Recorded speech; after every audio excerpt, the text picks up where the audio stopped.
Hello, this is my final presentation, and I decided to do a presentation on Sir Gawain and the Green Knight.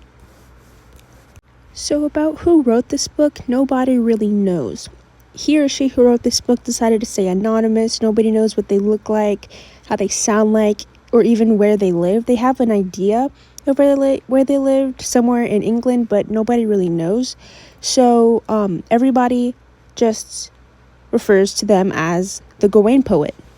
The reason I chose this book specifically to do my presentation on is because it has so much fairy tale culture, I guess, in it. Like knights, I do love knights and anything that has to do with fairy tale. So, a lot of nonfiction stuff. It really, that really draws me in.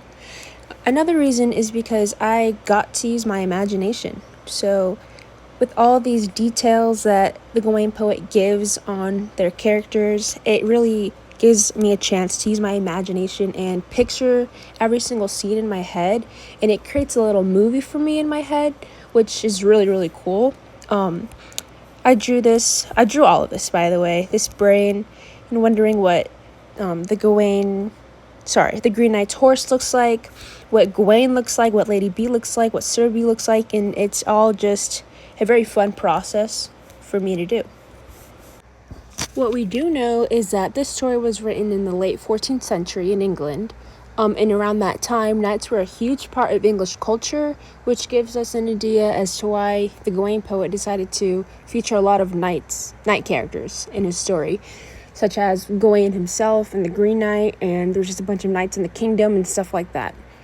This also lets us know why chivalry was such a huge deal in the story, because even in real life back then, knights were dedicated to following the chivalric code. I'm just going to share some visualizations I drew. So this is what I imagine the bedroom Gawain slept in looked like while he was a guest to Sir Bertilic's place. I imagine the bed in this exact position, this exact angle. I imagine these two little curtains hanging from the side of the bed and just such bright and vibrant colors. This is a drawing of Lady Bertilic and what I imagine that she looked like.